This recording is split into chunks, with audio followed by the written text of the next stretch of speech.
My name is Ian Golding. I am so pleased to be able to bring together today some of the authors of the recently published Customer Experience 2. In fact, you can see from Nick's background, the book perfectly presented. And not only are these professionals a wonderful demonstration of what it means to be a customer experience professional, they are absolutely focused, as I am, on sharing knowledge and expertise with others. And so we've seen today as an opportunity to do just that, to inspire as many people as we can to think about what is happening now, but with a lens as to what is going to come in the future. We have 6 of the co-authors of the book who are going to share their insight with us today, and they are genuinely from all around the world. This is not a UK-centric session, this is a global session. We will start in the UK with Nick, who you can see on the screen. Nick, give everyone a wave.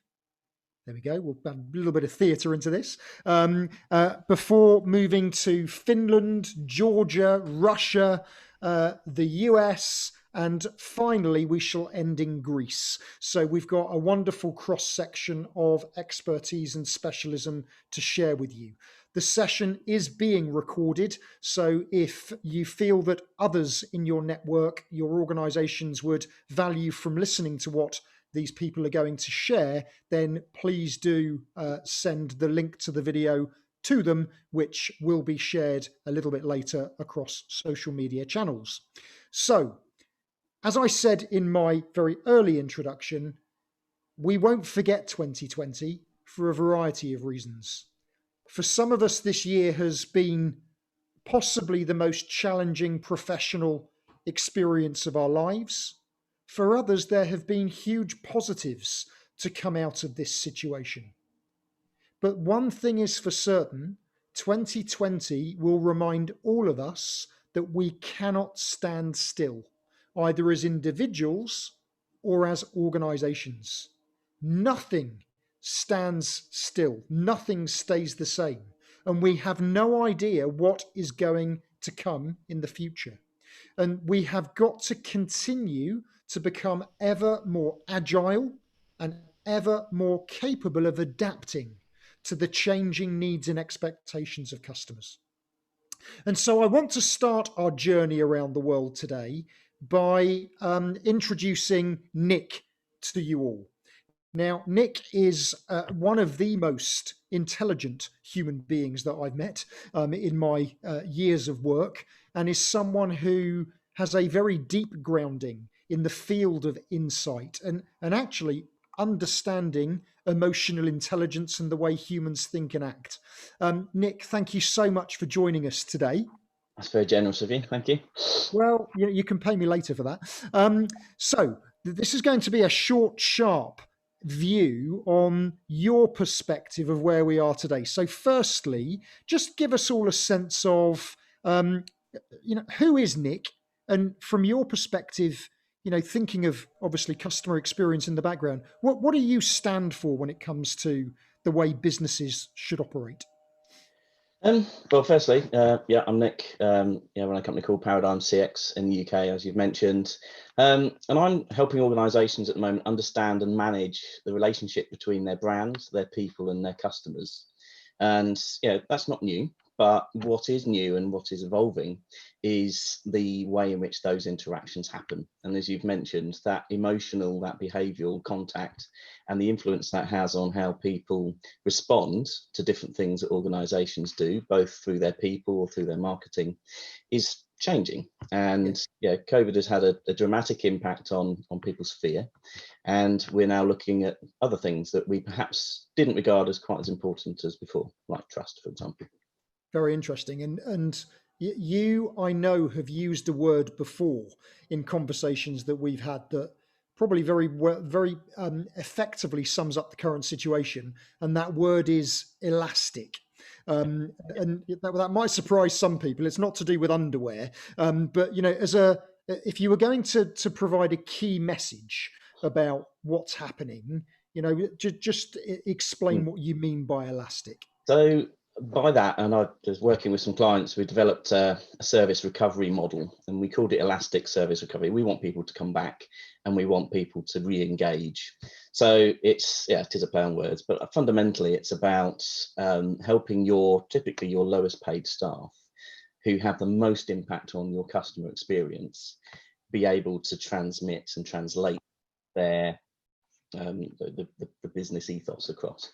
And yeah, using that is key. And empathy is a big word, so we start with that. So yeah, ecoelastic is empathy, listen, apologize, sort the problem fundamentally, thank your customer for bringing it to your attention, but then inform them of what's happened, and then close that case down. So rather than just leave people hanging, which a lot of companies do inadvertently, it's closed in their minds, but it's not necessarily in the customers. And it's about having that fully closed loop process at every stage of the customer contact, so that your customer knows what to expect, and then that becomes part of their norm when they engage with you.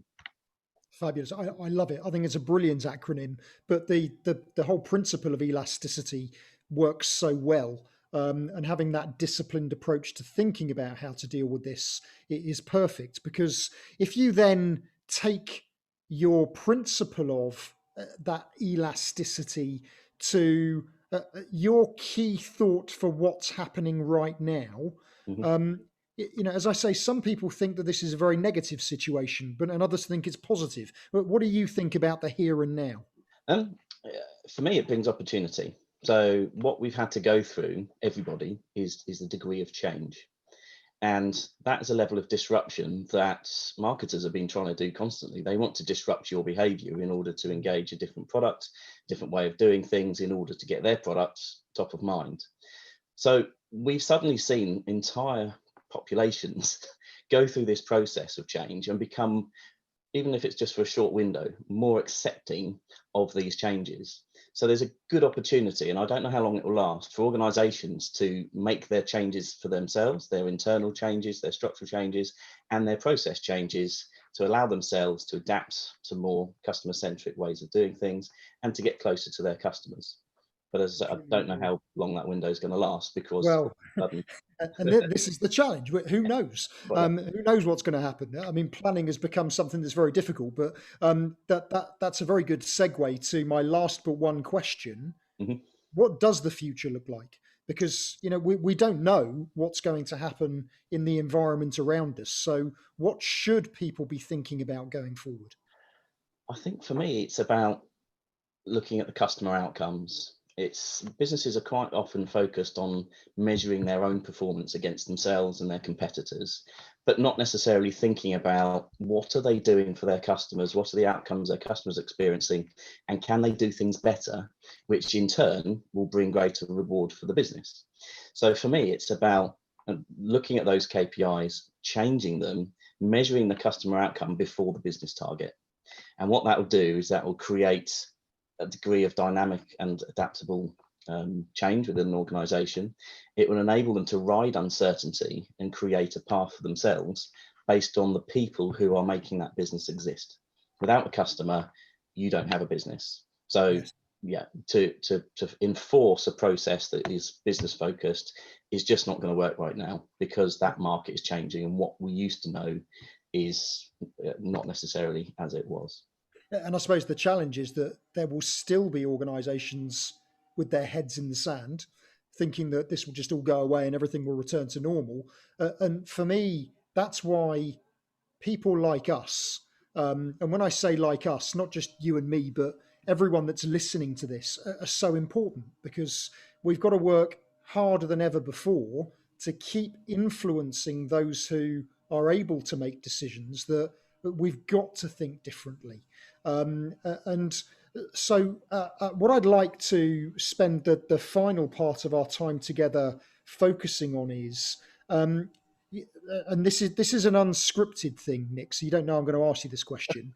What you know how hard it is to influence leaders on the inside to change the way they think. If I were to ask you to name one tip, one idea, one thing that people should do to get leaders to listen, Is there something that springs to mind? A couple of things spring to mind. I think it's always important to find a champion in an organisation that you instantly connect with and have a chemistry with, that enables you to bounce ideas off. And then it's about finding the common goal. What are the leaders in that business striving to achieve? Everyone will have slightly different agendas, so it's important to understand those in order to then start putting in the foundations of the change that you're looking to achieve. But to get buy-in, you need to make sure there's value for each of those stakeholders in the thing that they hold dear to themselves. Yes. So it's really important, firstly, to just listen. And we talk about empathy with customers. There needs to be empathy between consultants, people, business leaders, to understand where you're going, where they want to go, and to align. Now that alignment doesn't have to be totally company-wide. It's ideal if it is, but it's really important that the business leaders agree on the direction that you're going to be working with them on. Totally agree. And I think we have seen lots of great examples of empathy, collaboration, people coming together through all of this. But sadly, we've also seen examples of bad behavior at the same time. And so I think that's brilliant food for thought. Last question. Tell us a little bit about your chapter in the book. And everyone that knows me knows that I'm a terrible salesperson, but I do leave props behind me, as you have. What is it that people will get out of reading the book from your chapter? So there's three things that I spoke about. The first is about very much that stakeholder engagement, understanding what you're looking to achieve with the business, creating a custom framework. And by that, it's looking at every decision you make along the process of change. Is it going to make the customers' lives easy? Is it going to make the employees' lives easier? And if you ask those two questions constantly throughout the change process, it helps guide you towards the outcome that you're trying to achieve. And then the last piece of it was, for me, it was a live case study. So it was not just talking about the theory, but to actually show this has happened, this is how you do it, and some of the pitfalls and challenges you come up with, or come up against, rather. No, that's brilliant. And this is why I don't want to do too hard a sell on the book, but it's such a wonderful opportunity to learn from so many all in one place. And I know that you've got so much to share, Nick, and I really hope that not only will people read what you've written in the book, but they will reach out to you as well to learn more. And on that point, Luis Mello, hi Luis, lovely to see that you're here, has asked if you can share the meaning of the ELASTIC acronym. So maybe if you could put that into the chat afterwards, that'd be brilliant. Yes. Because as he has said, he loves it, and I do too. Thank you so much, Nick, for joining us today and for sharing that very fast-paced insight. We look forward to continue learning from you going forward. So thank you, Nick. That is our first specialist today as part of this session. We are now going to move around the world, and we're going to go a little bit further north to the wonderful country of Finland and the beautiful city of Helsinki. And it is a real pleasure to be able to introduce my friend and peer, Sieta. Hello, Sieta. You're on mute. We can't hear you. Sorry about that. So don't worry. I wasn't sure if it was intentional to be on mute, but we want to hear your voice, Sieta. I know it's such a beautiful voice. Fabulous. Once again, thank you so much for joining us in this session. Those of you who have not come across Sieta before, I'll be surprised if you haven't, because she has more energy than any human that I know anywhere on Earth. And as well as being a huge fan of Lego, which I'm sure you're about to find out, Sieta has done a huge amount of work to bring together the customer experience community, primarily in Finland and the Nordics, but in other parts of the world too. So Sieta has a huge depth of knowledge in what's going on. So I know I've given you a bit of a boost up there, Sieta, but a little bit like I asked Nick, what is it that you stand for? Give people a little introduction to Sieta and what she believes in. Sure. So my name is Siirta Pihlaja. I come from a company called Shirute. We are a customer experience agency, the first one in Finland. And as Ian mentioned there, I'm also a volunteer in CXPA activities, leading the CXPA Finland team here, and was also one of the founding members of the CXPA, and actually one of the first Europeans to get to see CXP as that one goes. I love to help people out, whether it be community building, which is basically I'm volunteering in it, but it's a full-time job, let's say. That's the truth, honest truth. I want to really make people happy. That's my part that I'm playing in this world, and that's why I have brought the Legos into our client cases, because I think that that's a really great way to bring some happiness into the world. And I come from the happiest country on earth, so why shouldn't I be helping everybody out? And you tell me that every time we speak. I So, know, I do. Eventually I will remember that, Siirta. Three years in a row. And actually that point about you said that a lot of the work you do in the community you do for free. I think it's a really important point, because the customer experience community does a lot of what it does without financial reward, because that's not the primary motivation. And a little bit like this session today, this is not about money, this is about sharing and collaborating, and that's what you are a brilliant example of. And with that in mind, what's your key message of what's happening right now? Nick talked about Elastic. What's your perspective on the here and now? I think that we're in front of unprecedented challenges at the moment, and we really need to adapt to things and about the things that are going around in the world, around ourselves and everybody else. But we shouldn't be looking into our own navel only and be centered around ourselves. So that's why I'm always talking about this, bringing happiness to everybody, because I think that if people are happy, they are much more likely to help people around them. And that's really the reason why I want to help people be also more creative, because that's another way of bringing that happiness into the organizational culture, really. And when you become more creative, when you find that inner child within you, because everybody keeps saying that I'm not creative, that's for designers and that's for people who are doing artistic work or whatever, but we all have that inner child within us, and I think it's just a question of letting that person out who we used to be previously.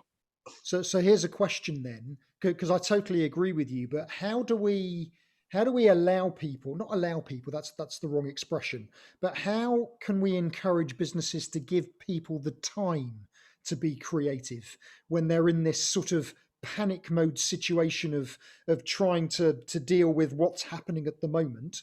A lot of businesses say to me, we haven't got time for this. We don't have time to do. How can you help organizations to understand how to deal with that? That's a really good question, Ian. I think that we can't afford not to take that time at this moment, because this is the time of renewal. This is the time when we should be stopping right in our tracks and think that, okay, whatever we have been doing so far, we should really ponder now whether or not it's worth doing those things in the future. I know you have changed some of your habits and what you're doing in your professional life, and I think we all should, as businesses, as individuals, take that time and think about things in a different way, because it's really the only way of getting out of this crisis is that.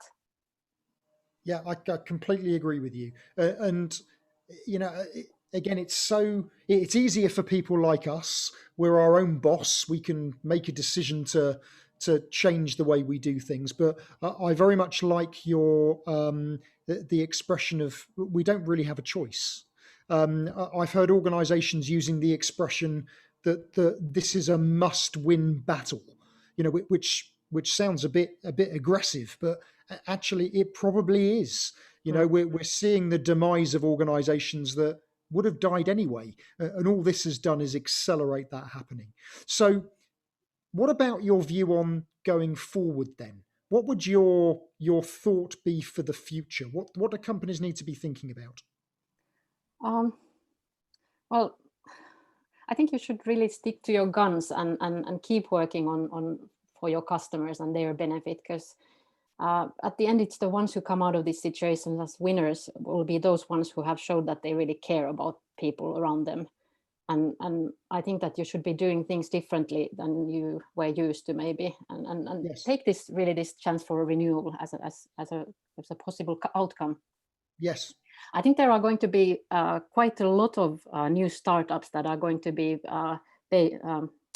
founded based on this situation. And I think that actually this is probably the best thing that could have happened. I mean, it's really weird to say this, but I think this is the best thing that could have happened to the world, that we really need to tune out of what we were doing and think things differently and take another good look at our planet, basically. Yeah. Again, I totally agree. To a degree, you need something to go wrong for you to stop and reflect and think of the way forward. So, with all of that in mind, tell us about your chapter in the book, because that will give people that aren't particularly au fait with what's Lego got to do with all of this. Tell us a little bit about it. Right. So what I was talking about in my chapter is not just Lego Serious Play. It's just a case that I'm bringing forward. Really, what I'm talking about is the role of play in business and in life in general, maybe, and how if you really do bring play into and look at things from that lens, you might really be much more creative in whatever endeavors you take. And I think that, there's a saying that creativity is intelligence having fun. And I totally agree with that saying. There are so many good benefits of letting people, let down their hair in a way and jump with the Legos or some other props. Or there are so many creative methodologies that you can use to change the way that people think. It's just a question of which one is the best one for you and your organization, I think. And well, I happen to like Legos. I've never been an AFOL, an adult fan of Legos, but I'm starting to become one, I would say.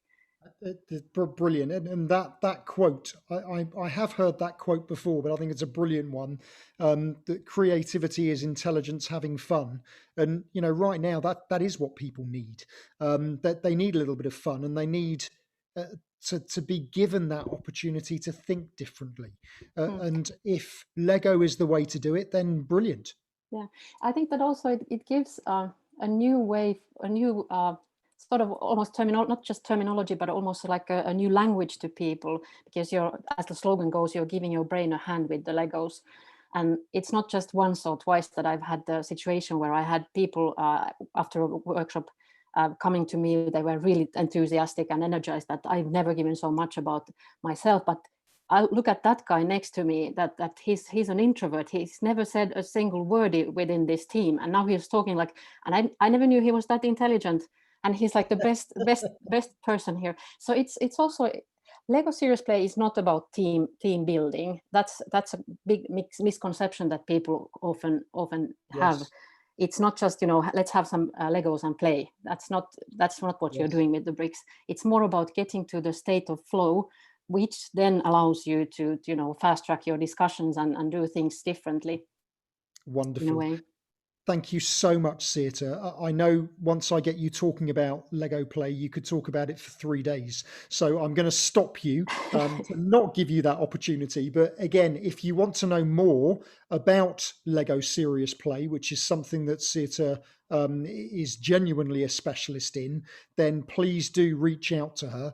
And Olga, maybe share your details on the chat, the Q&A, so people can see that. Thank you so much for joining us, Siirta.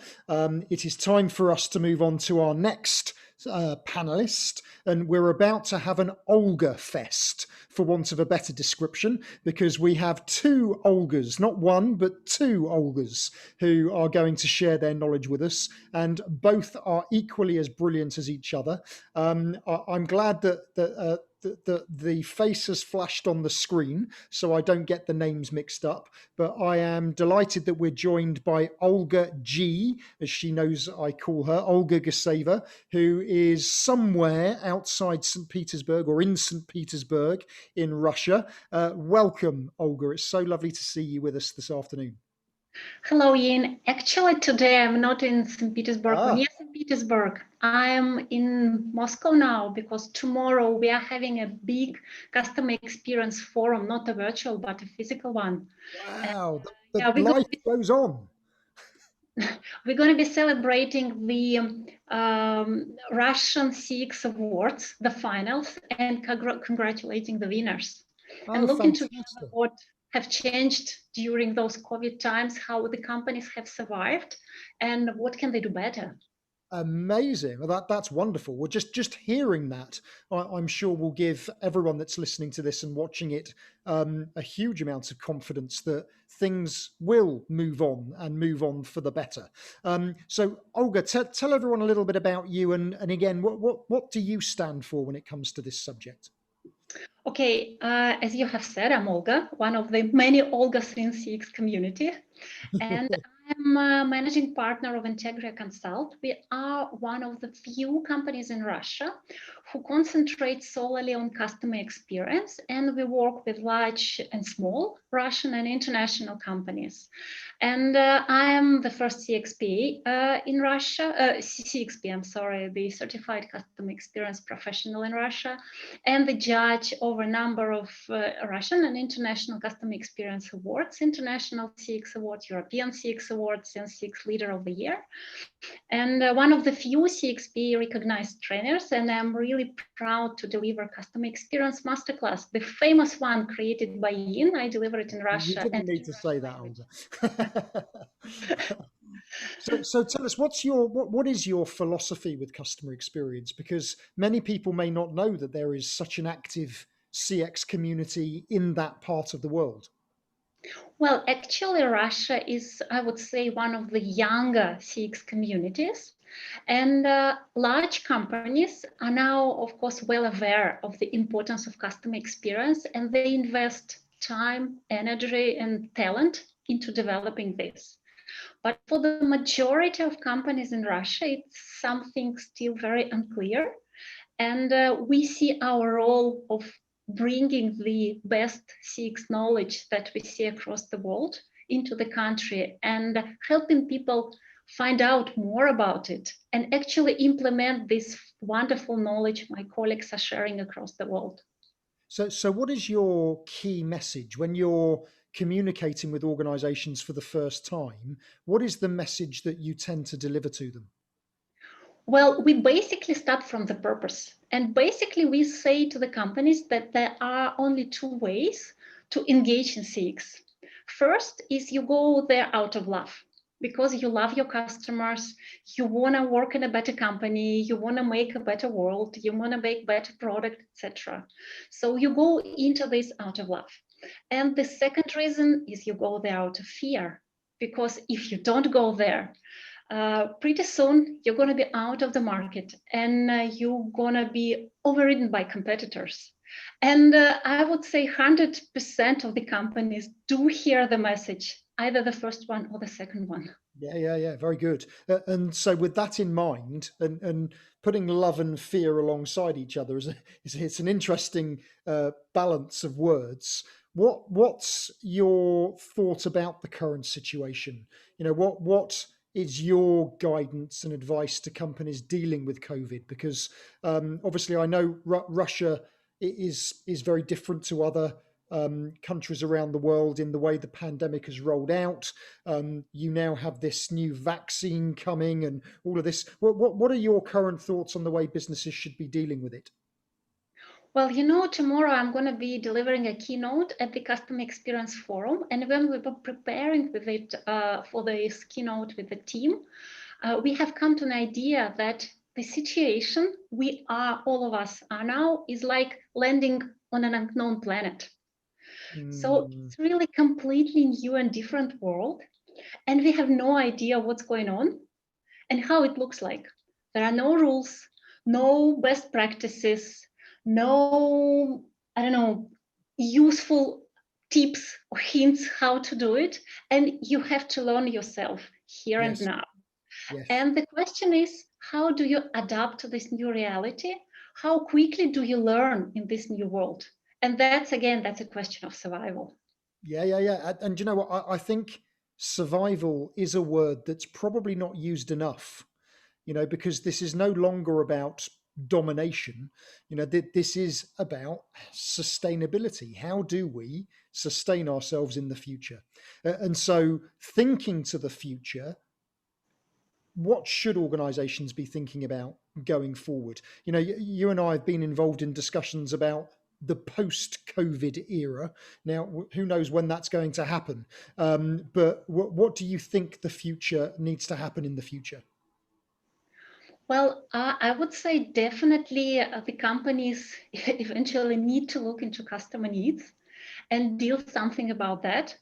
And the right way to do that and do it properly is not only like, I don't know, do it on the level of business processes or products, but really look deep inside, look what's going on inside the company, and look into the corporate culture that enables all those changes. Because in such fast changing environment, you can never ever have right business processes. They're going to be changing forever.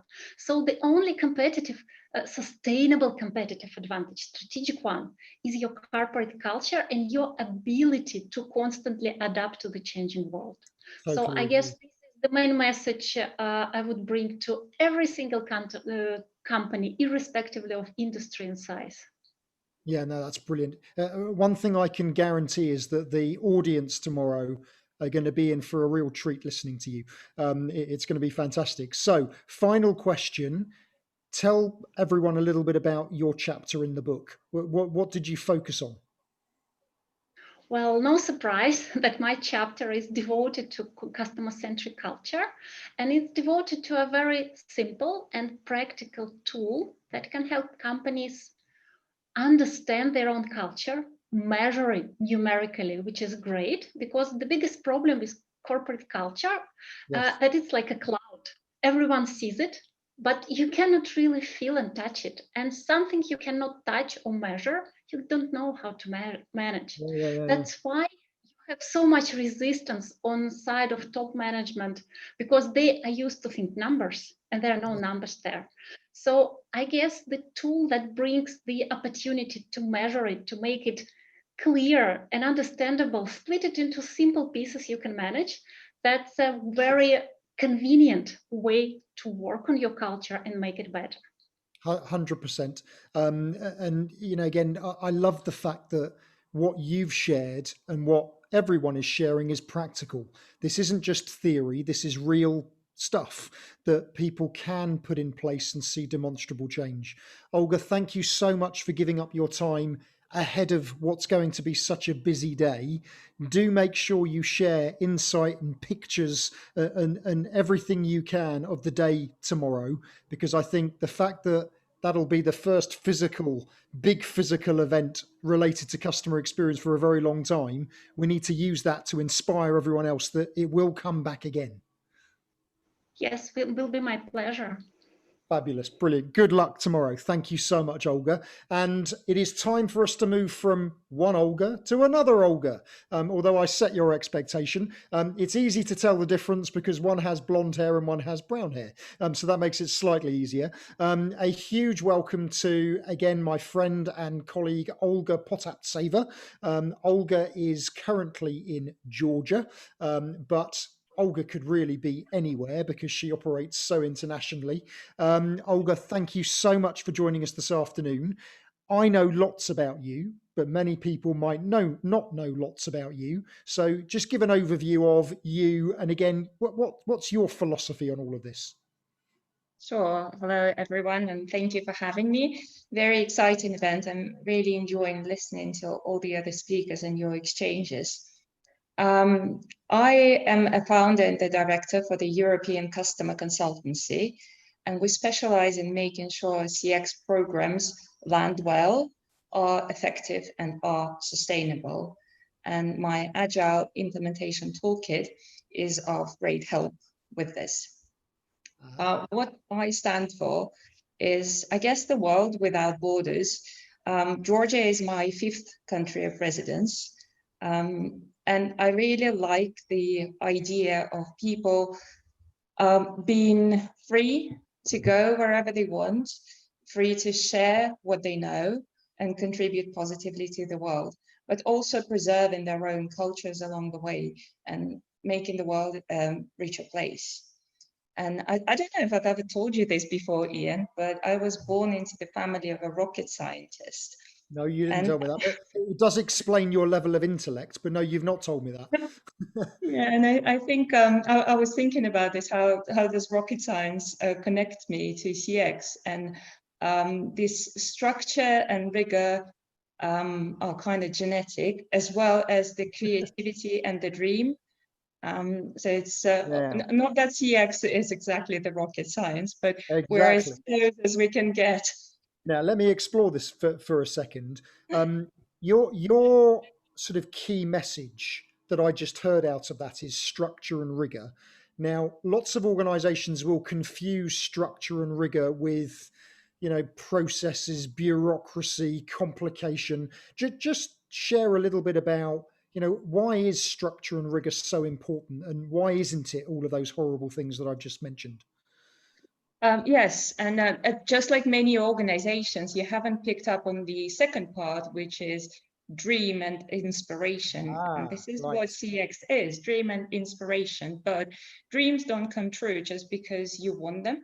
You have to work for them. And I'm sure we all can relate to things in our personal life where we've set ourselves a dream, an aspiration, and then we put plans in place to go there. And then we break those plans into specific tasks that we want to do in our daily life, right? You want to be a better athlete, then you train. And same with CX. You have an aspiration as a company to be customer centric, but you have to define what that means. You have to measure if you're getting there, and you have to set yourselves goals to take incremental steps and readjust as you go along. That's what structure and rigor in CX is about. Brilliant. You see, the rocket scientist is definitely there. Brilliant. I absolutely agree. So with that in mind, one of the things that you did in the early days of the pandemic is create a manifesto. I think that's what it was called. Your perspective on what is happening and what should organizations be doing to get through it. And those of you that didn't see that manifesto, I'm sure you'll be able to share a link so people can see it afterwards.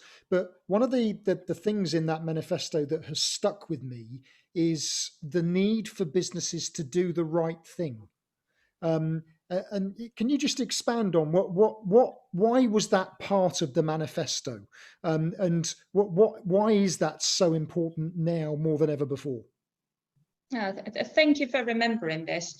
I think there was a very significant piece of work and really brought it to light that understanding your customers isn't enough. Yes, you should understand them, but you should be an empathetic company.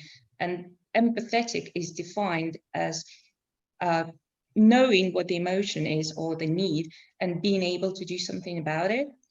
And doing what's right, especially in the times like this, is more important than sticking to your defined processes or to your business strategy or to your financial goals. Sometimes we just have to reach out and offer a hand, and these gestures are remembered much better than being right. You have to do right, not be right. I totally agree. And it's why I will never forget it, because it almost proves the point. I think too often businesses are so obsessed with the way things have always been done, but it takes courage to say, do you know what, actually, no, we're going to do the right thing for you, not necessarily the right thing for us, but the right thing for you. And knowing that it's the right thing for you will benefit us in the long term. So I thought that was brilliant. So that was then. We're now still in it, but what do you think the future looks like? What's your thought on the way forward? Well, I think a big lesson for the CX profession and CX community out of the pandemic is that we have to be a relevant business discipline. And I'm reading part of what I do is education, and I have a module on CX in an MBA course. And I teach people about different types of economies. And we all talk about how we are an experience economy, but we are not really. We are developing experience economy, because in the true experience economy, you would be charging for experiences. Whilst right now, many businesses treat it as an add-on. Like, we have our product, we have our price, we have our processes, and then we'll throw in experience. It has to be the other way around.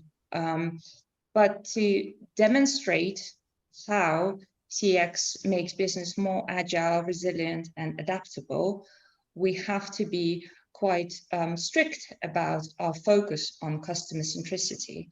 And I think agile CX management tools lead to more trust in CX and more sustainability for us as a discipline. Totally agree. Now, agile CX tools, three words that people may not have heard before. Now, I'm not going to ask you to define it, because it would take much longer than we have. But just give me a one-word answer to this question: is agile solely about technological change? No. No. Okay. And if you want to know more about that, and how agile can be applied from a customer experience perspective, then you must reach out to Olga. But in the last couple of minutes, Olga, tell us a little bit about your chapter in the book.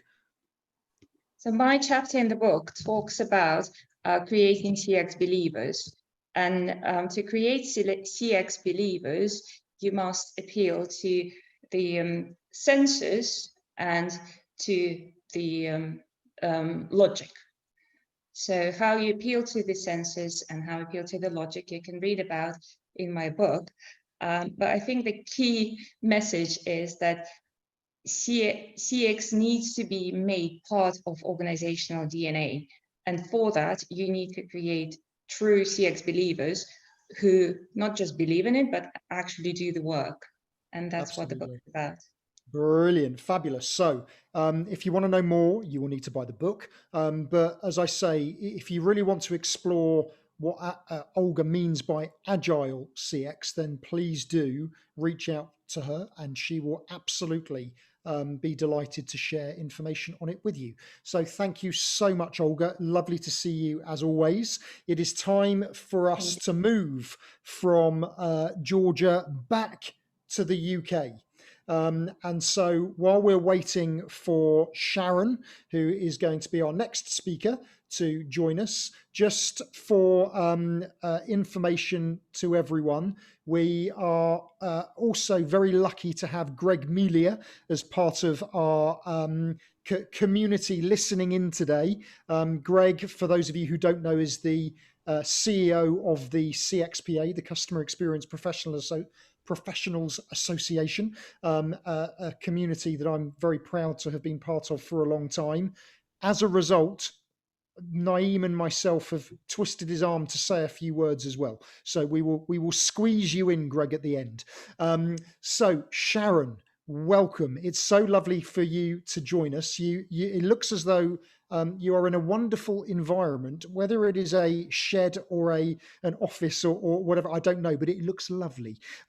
So it also proves that the UK isn't always raining, which I think is quite a nice thing. So Sharon, to those who don't know you, tell us a little bit about Sharon and her philosophy. Hi everyone, so I'm Sharon Boyd and I'm the Chief Customer Officer at MKL Innovation. So we are an Internet of Things house in Yorkshire.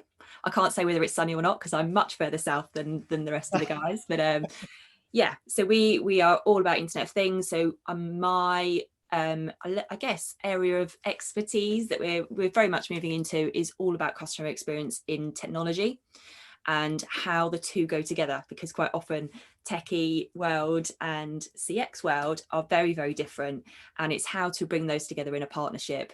So that is what we're all about, and how we can help businesses to really simplify their processes and make them much more customer focused. And as you rightly say, this is something that is so vitally important, but many organizations still don't get it, and just in terms of the way it needs to come together. I'm going to ask you a question again that you don't know I'm going to ask you, but I'm going to ask you that the term Internet of Things was bandied around a lot, probably 2-3 years ago.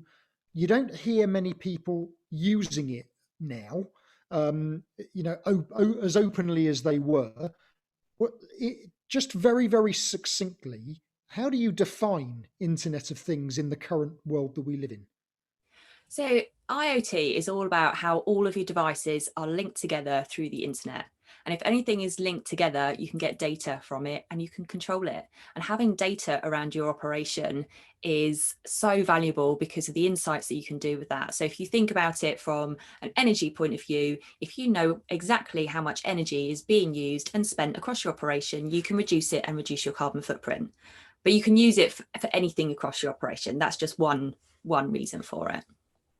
Now, I'm not blowing smoke up your behind, but that's the best, simplest explanation I've heard in 3 years. So thank you for that. You see, I never stop learning. I think it's brilliant.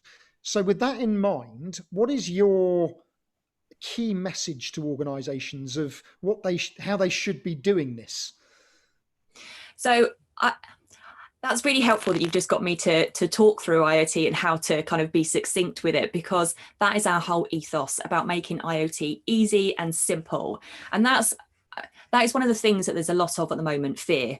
So there's fear around COVID, there's fear around the unknown, there's fear about what happens next, what happens with my job, what happens with my family, my school, all of that kind of stuff. So we are used to that from an Internet of Things. So before this COVID stuff happened, we were very aware there's a lot of customer fear and misunderstanding, confusion out there about tech. So we also have a 5G area of our business. There's lots of fear around 5G and does it cause COVID and what is it and is it going to hurt me? So we're very used from a technical world of trying to understand and get underneath the fear that customers have and embrace it and not shying away from it. And I think that is something that's really important now, whether it's technical or whatever it is that you have in your business, to understand where the customer is and embrace that, and then put steps in place to reassure them. So that's very much our philosophy, and we do a lot around that, and just meeting it head on. Again, completely agree. Well, those that know me know that I preach a lot, and I'm continuously preaching about the need to understand the customer journey before you throw technology at it. And far too often it's the other way around. Technology is thrown at the business without knowing the journey. What the last 6 months have demonstrated is that there is an even greater reliance on technology than ever before, because we can't interact in the way that we used to. And so many organizations have accelerated the adoption of technology. What again, hopefully I'm not asking a question that's going to repeat what you've just said, but what would you say to companies right now about how should they be bringing technology in right now in this current situation? So there's a few things there. As you said, a lot of companies have had to really accelerate digital transformation. So they've had to throw a lot of platforms and ways of working in there that just to get people working from home. And that can be quite confusing for people, using Teams and then Zoom and then Go meeting and that what? So trying to keep it as simple as possible. And quite often tech isn't simple. You have to throw different bits in, you have to make it secure. So there's some real pieces there about just understanding the basics of what you need to make your operation work. What do your employees or what do your customers physically need, and then build from there and keep that human factor in. We often talk about human-centered design, don't we, in CX? And in the tech world, that is more important than anything. I really do believe that, because if you just keep throwing tech out there and you need this certificate and you need, there's a real place for multi-factor authentication, for instance, that's really important. But if you keep throwing tech layer over tech layer over tech layer, all that's going to happen is you're going to just turn off your customers, frighten them, and you just put in all sorts of barriers in.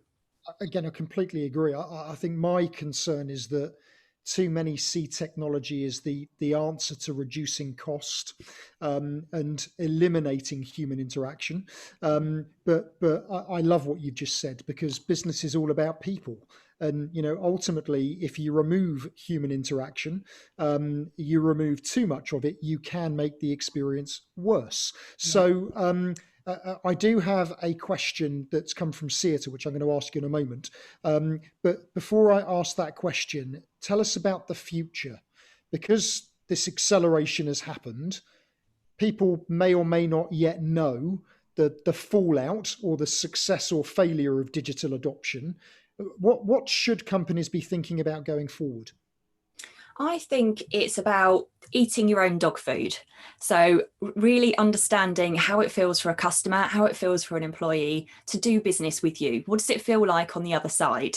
And if you start going through that, you'll feel the barriers that are in place, whether they're digital, technical, operational, emotional, all that kind of thing. And then you can just go back down to the basic that you need. So actually in my chapter in the book, I actually talk about a Gemba walk, which is just basically a tool where you go and watch your front end operation and you observe your employees as they interact with customers.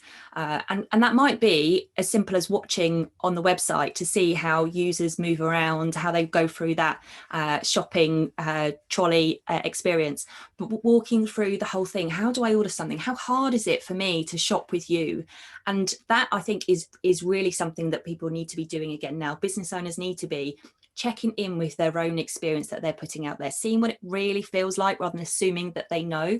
And only by doing that can they move forwards. I totally agree. In fact, it made me smile when I read your chapter, because as an old process improvement guy, I haven't seen the word Gemba for quite a long time.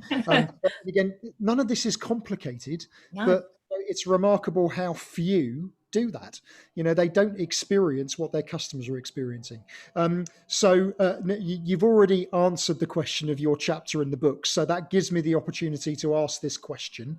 The question being AI. Now, I don't know why it makes me feel uncomfortable saying AI, because everyone bandies it around all the time. Seata's question is, what is your take on using artificial intelligence for developing customer experience? What is your take on it? Is it just like the Internet of Things buzzword? People say it without really getting it, or how should people be interpreting it? So I think artificial intelligence can very much be an enabler, same as most tech. And if you treat it in that way, and again, design it around the human experience and use it to complement what you already have, then it is fantastic. But it equally can be, and again, it can be scary. People automatically go to, oh, the Terminator's going to pop out. So again, if you're going to use AI, or you're talking about AI, it should not be all about the fact that it's a buzzword and yay, we're using AI. It should be behind the scenes very much to support your operation, support your customer, and just move people forwards, not using tech for tech's sake. So it has to be how you design it, not just to use it because it's fancy and we're cutting edge. It's not what this is about. Yeah, completely agree. I'll never forget, I think it was 2010 when a leader came up to me and said, I need an app. So and I'm sure many of you have been through the same thing. Thank you so much, Sharon, for sharing your expertise and for finally giving me a description of Internet of Things that makes sense. I think if we do this again, we will call this the Eating Your Own Dog Food webinar. I think we love that expression. So thank you so much for joining us today. We are going to stick in the UK for now, and we are going to move from Sharon to Dan. Dan, who's got the most complicated name of everyone that we are talking to today, Dan Hoff Rodriguez, who is not too far from me logistically in the UK. Welcome, Dan. It's lovely to see you with us. Hello. Tell them who don't know about you a little bit about who you are, because CX2, that background behind you, isn't just there to look pretty. It does mean something. So tell us a little bit about you, and again, what's your philosophy on CX? Yeah, so thanks for having us on this event. I think let me just just be clear, I'm not a CX expert like all my many fellow co-authors. And so it was an honor to be part of the book. But we are very much using CX principles in order to, I suppose, change a very transactional and indifferent industry that is recruitment. So the CX squared stands for candidate experience and client experience. But the message very much is, look, you don't have to be a paying customer. Obviously, candidates in this current market especially get treated pretty badly.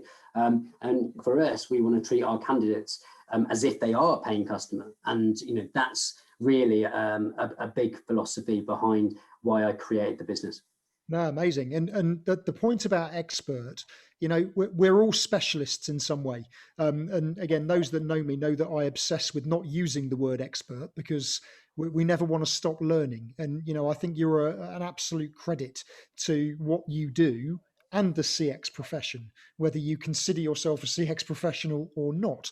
And you're in I suppose, as fascinating a part of the business world as anything else, because one would argue that the people who are being affected more by the current situation, more than customers, are employees.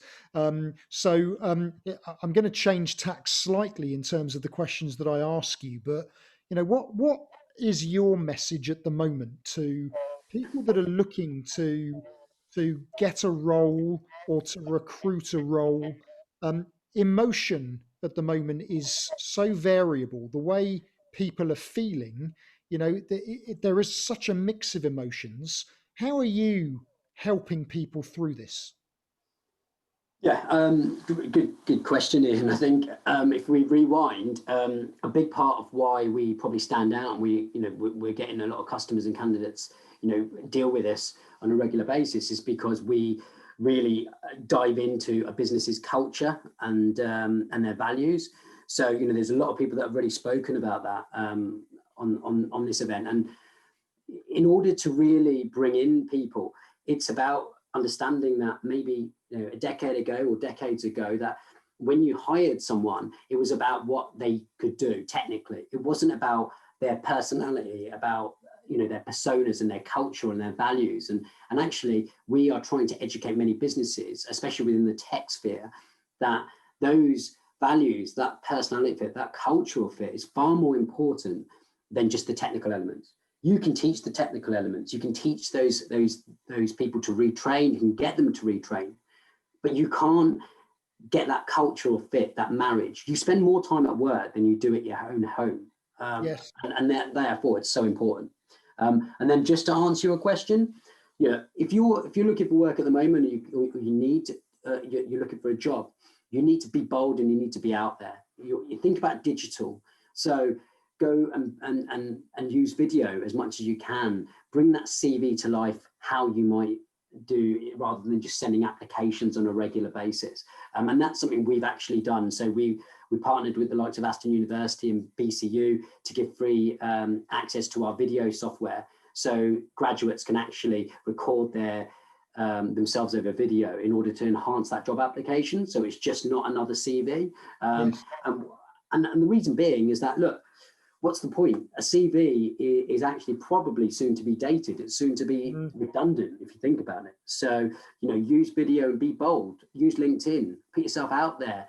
Engage. Comment on posts. Interact and connect with businesses you're interested in working with. Go the extra mile. That isn't just sending your CV via a black hole or a careers app. So let me, brilliant. I'm so pleased that you've joined us today, because I think more and more people need to hear that positivity from people that like you that are in this space.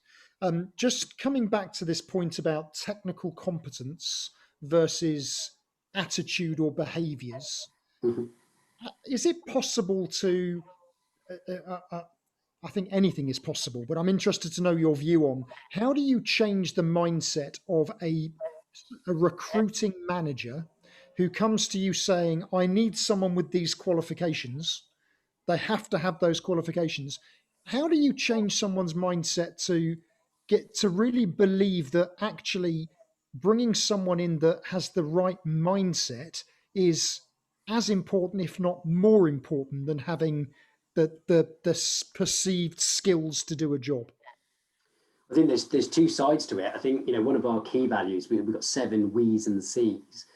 And one of them, you know, we use this word heavily, consultancy or consultative. And actually the reality is that if you want to be a yes person, then you're not managing your customers' expectations.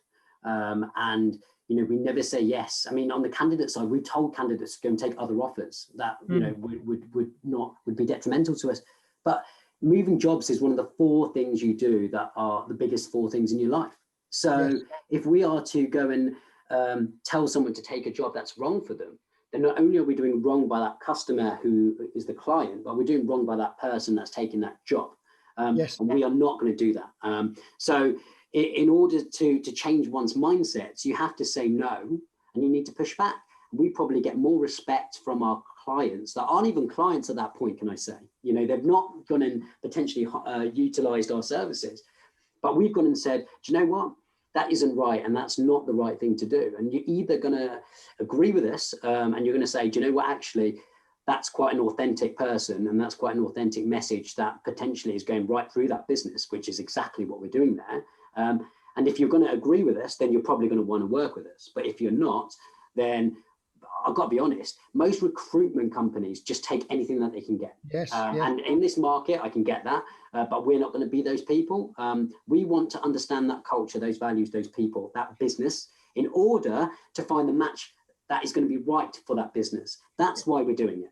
And you know what? It brings us back to what Olga P was saying about the need to do the right thing. Yeah. You know, and it also connects back to what Seeta was saying about, you know, that we need to bring a bit of fun, a bit of joy back into this, because, you know, we spend most of our lives at work, and so I think the profession and recruitment in general is in very good hands with you and your colleagues focusing on this. I think it's brilliant. Just tell everyone a little bit about what you. I can assume that people will guess what you've written about in the book, but tell us a little bit, give us a taster of what's in the book. Yeah, in a snapshot, you know, before I set up the business, many people in the recruitment industry, when I told them I was going to go and do it, said, why would you want to just go and be another person in 15,000 other recruitment businesses in the UK? Firstly, if someone tells you no, especially with my sort of personality traits, I just go and do it. So that's my message to many people out there. If you've got an idea, be creative. The recruitment industry is one of the least creative industries out there. And we've looked to seek to change that, not only in terms of the way we've been innovative with technology, but just the way that we've been creative in the way that we can say yes, no, and how we've been helping our clients be creative, our candidates be creative. We're more than just a CV pushing exercise here. And that's what I think people think of recruiters. And our chapter is on how we give back to the community, not wanting anything back from that, and how we're looking to inspire the next gen, bridge the digital skills gap, but also how you don't need to take money for that. You know, we're here to change lives, leave a legacy. We're not here to be millionaires. And that's what wonderful. And again, well, I'm inspired just listening to you. And I'm sure everyone else would love to have more than 10 minutes, but, you know, it is inspiring. And again, it does further validate that business is about people, you know, and we cannot lose the importance of that human interaction within organizations and across organizations. So once again, thank you so much, Dan, for sharing your thoughts with us this afternoon. If you want to know more, please do reach out to Dan. And if you want to find out his thoughts on that subject, then you're going to have to buy the book as well. So we move from Dan to another part of the world. We're going to go across the Atlantic to the US. And it is an absolute pleasure to have Stacey join us. Stacey, are you there? Can you hear me?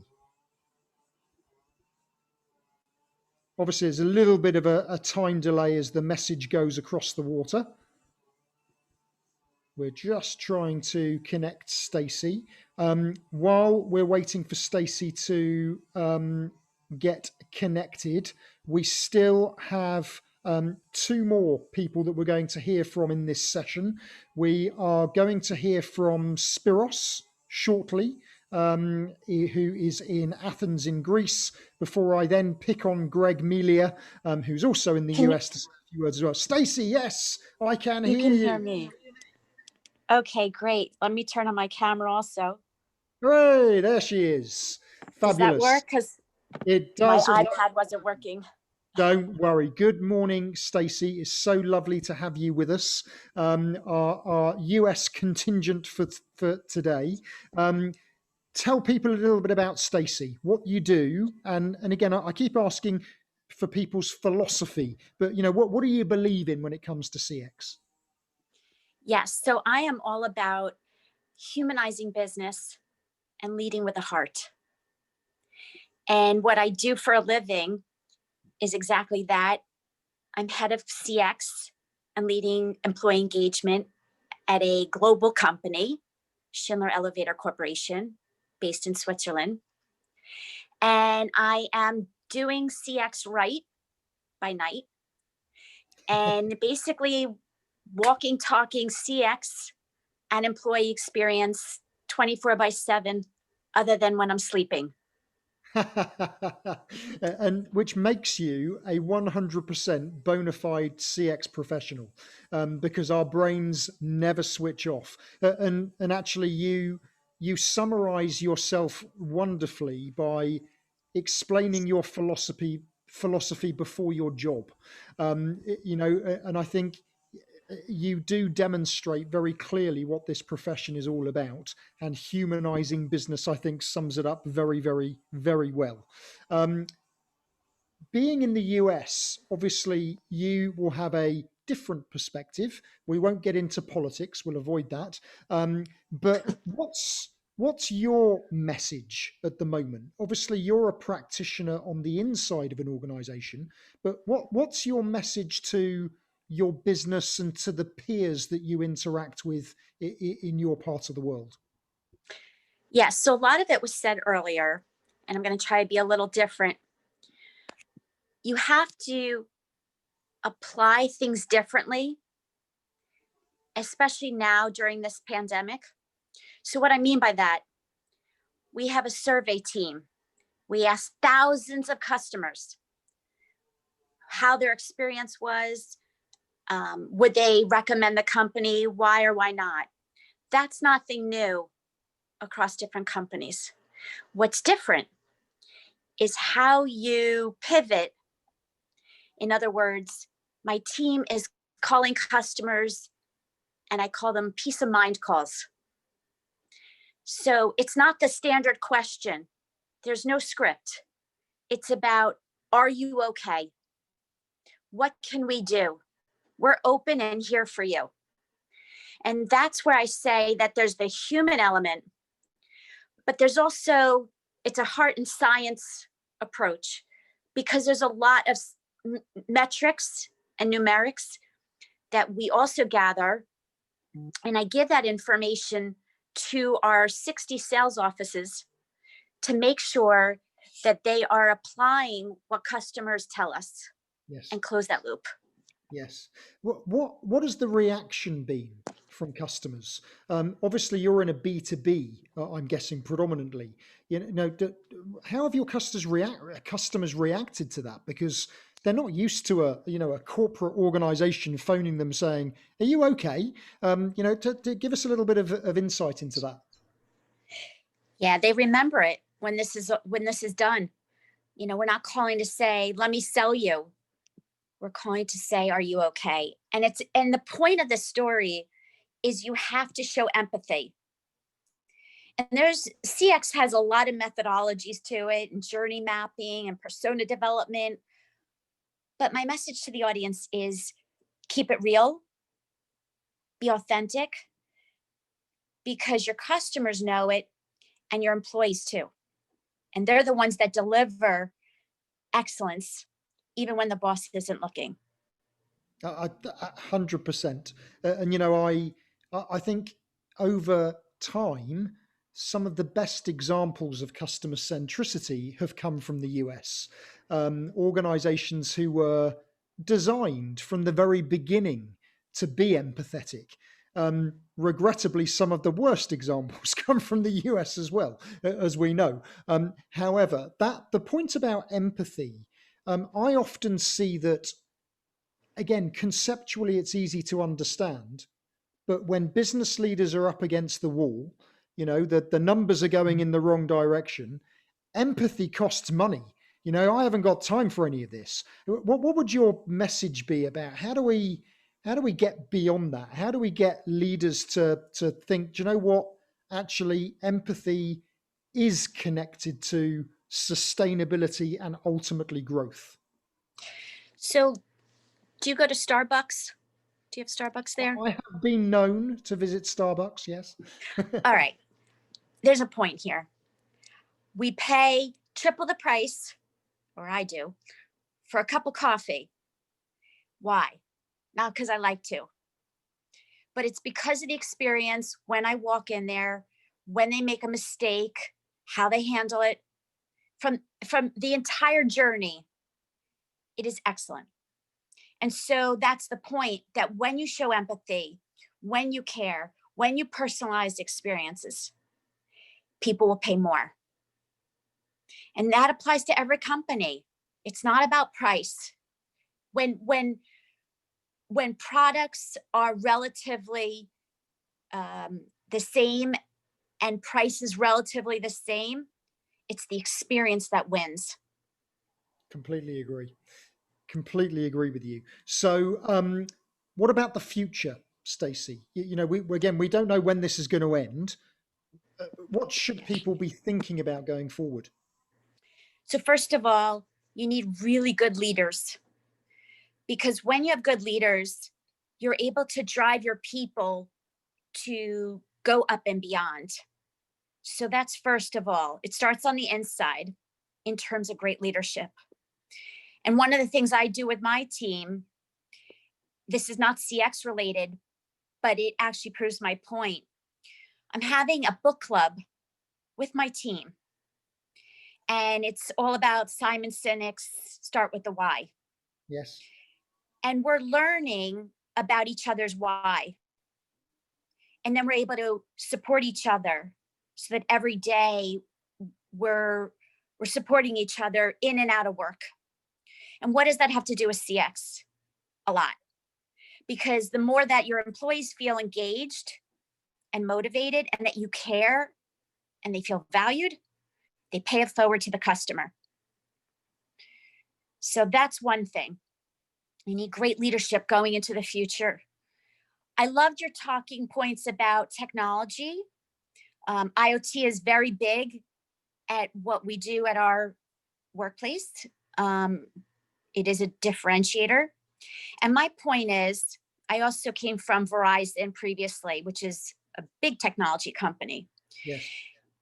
And the point is that you have to use technology, but not replace it with human factors. So let it enhance.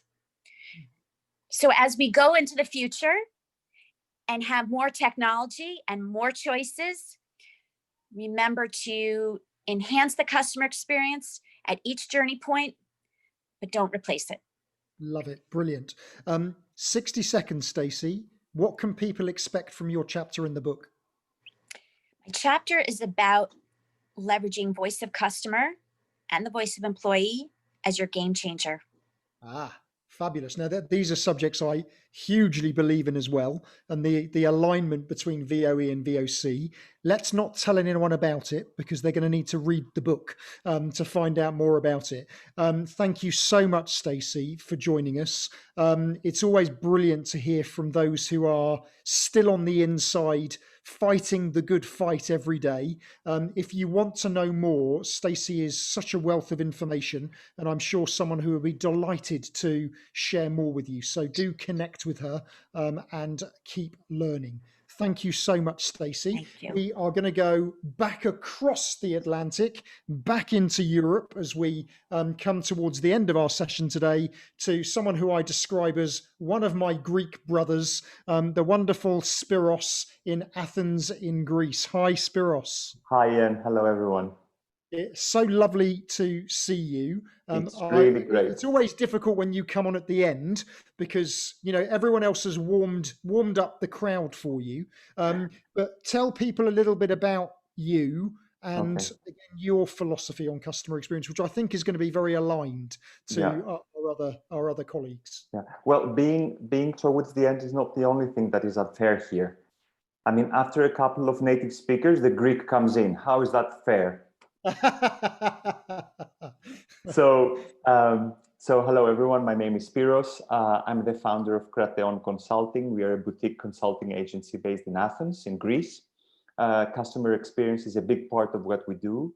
And my personal aspiration, philosophy, it's about helping people and businesses obviously grow sustainably, but with people feeling happy and free.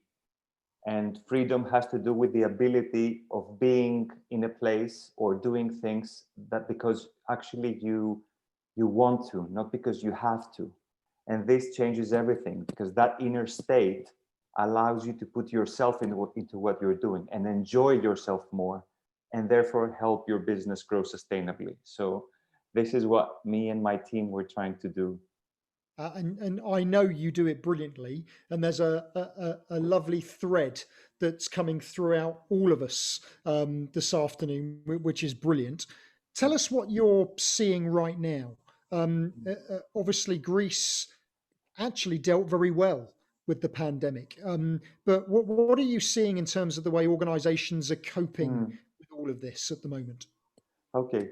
But well, basically, it's something that we have already heard from the other speakers. I think right now, after COVID-19, businesses have acknowledged the need for walking the talk, and they have acknowledged the need for being agile and adapting very fast, right? So this is something that for some has been easier than others, but since actually CX is about stories, I just want to share a story that highlights this, right? So I was reading the other day about Holland & Barrett. It's a UK chain that offers vitamins and supplements.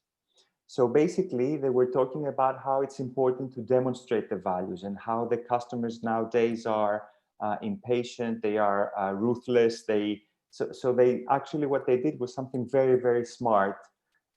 They introduced the Pennies micro donation solution, which is actually every time you buy, they round up the amount you pay, and the pennies that round up the amount actually go into charity, which is really amazing. And at the same time, they partnered with an application, I think it's called Deliveroo, that helped actually deliver their products faster.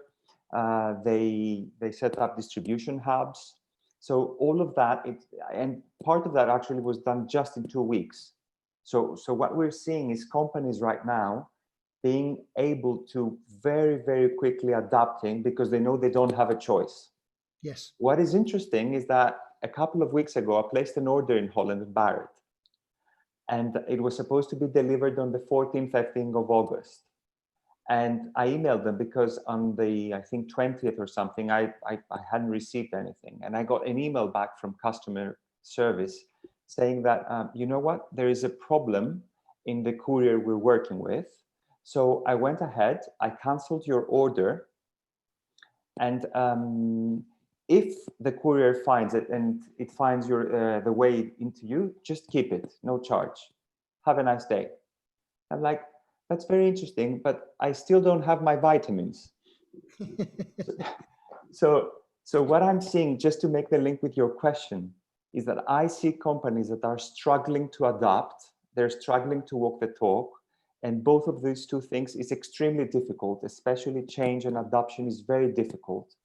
But I think that the struggle is, and the difficulties businesses are facing, is into doing those changes in a sustainable way. So it's not just about adapting in the short term. It's not just about managing a crisis.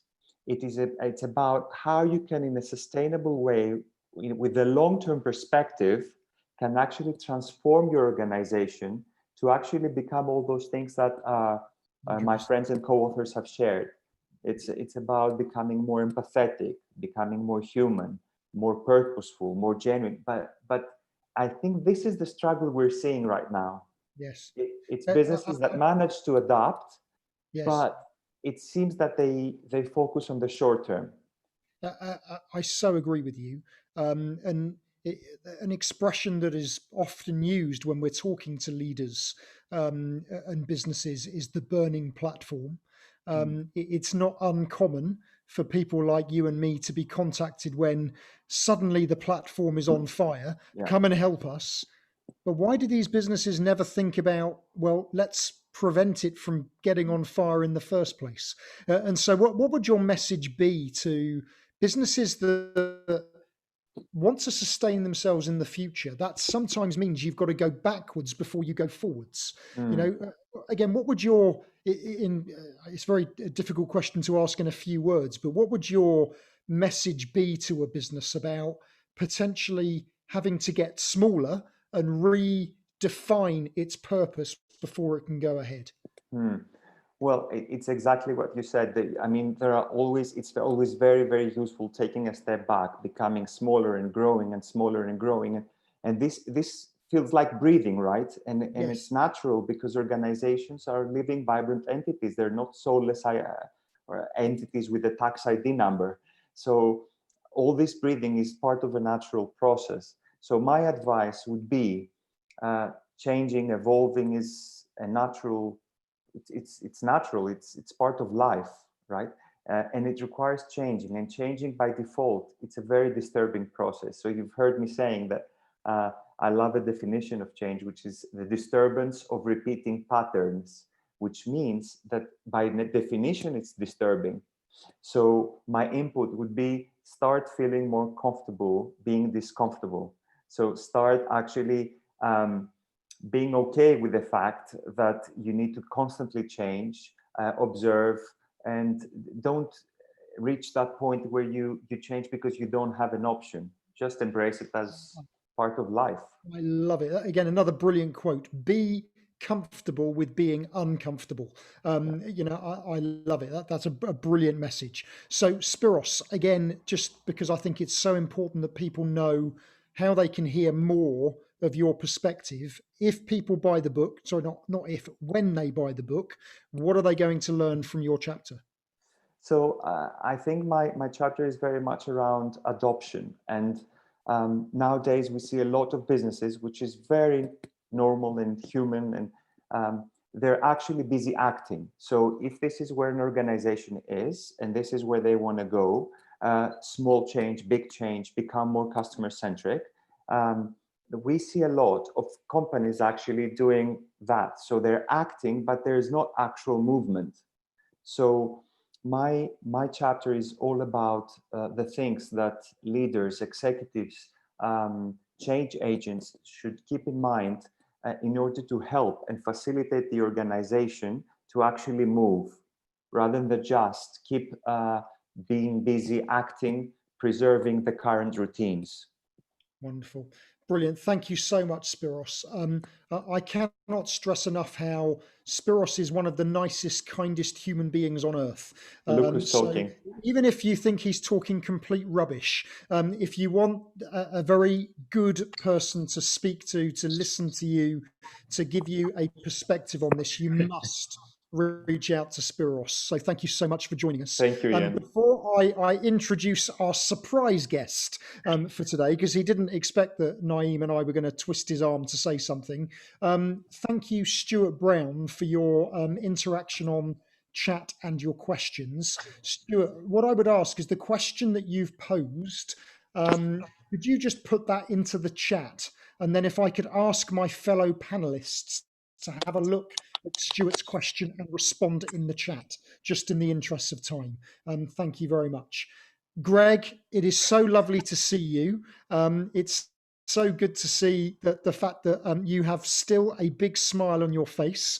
Your business has had to change dramatically.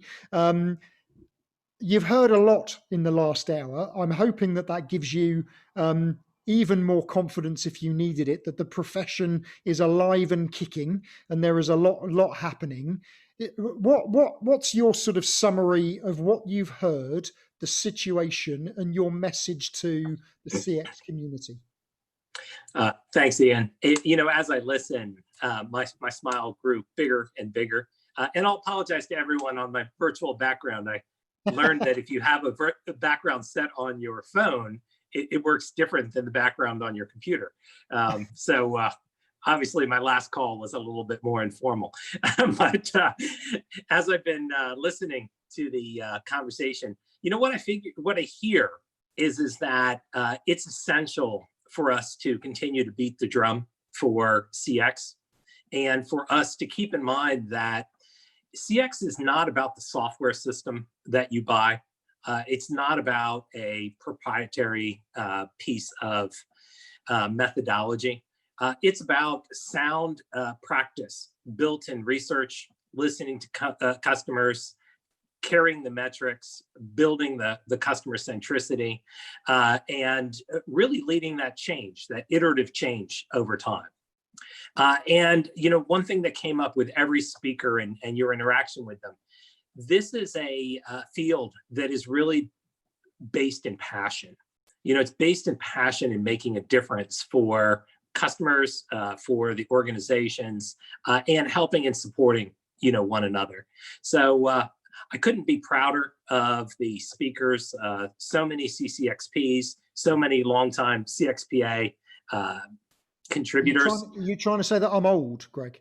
No, well, CXPA is only going to be 10 years next year, so you're not too old yet. And you notice I didn't use the word mature either. Yes, yes, yeah. No, I'm definitely not mature, yeah. But I couldn't be more thrilled about the international movement that's going on. For anyone who is interested in looking at a little bit more, if you're not familiar with CXPA, take a look at whatiscx.com. And that will really reinforce a lot of the key pieces there. But tremendously great to hear this. Great to hear that Olga's leading this program in Russia tomorrow. And I hope that everyone's gearing up to join us on October 6th. Absolutely. Absolutely. So you must, if you haven't already, get involved in CX Day on the 6th of October this year. CX Day is always a wonderful time to celebrate the hard work that everyone does. But I think we need CX Day this year more than any other to continue to give each other a boost, and continue to share and motivate each other. If people go onto the CXPA website, Greg, can they find out more information there? Or Sure. Is there a special CX Day website? Yeah, if you just go ahead and navigate to cxday.org, it will take you right to the right place. Right. And I'll admit, I'm playing hooky from doing the updates to the website. So if you look now, you'll see the information's coming soon. If you tune in this evening, you'll see that the information's been There you updated. go. You see, I'm motivating Greg to make that happen. You and there is motivate us lots, all, Ian. absolutely. There is lots of stuff that will be going on in companies by different people. And that's the perfect segue, actually, for me passing the final baton to Naeem. But Greg, thank you so much for joining us today. It was so good to see you. Thank you. And thank you for everything you and your colleagues do for the profession.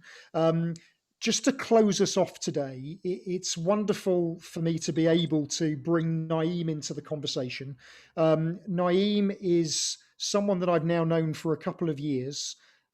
This man works harder than, I think he works harder than anyone I know, genuinely, managing about 75 different businesses and various other social things that he does, and is doing a huge amount to bring CX professionals together.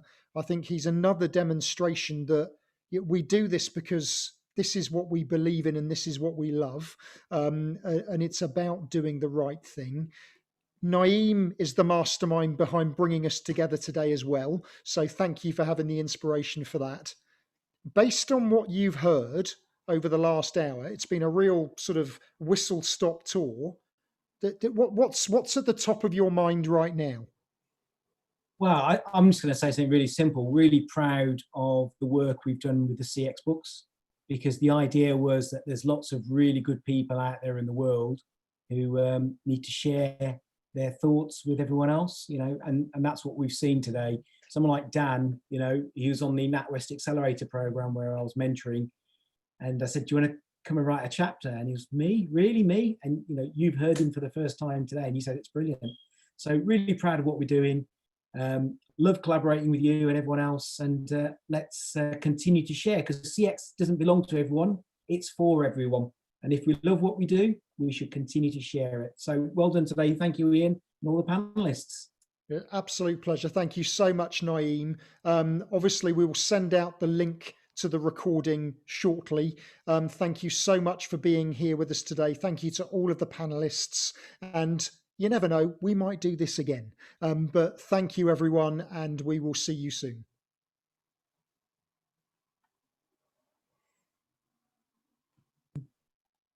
That's great. Thank you. The link's here. It's always going to be here forever. You can copy it.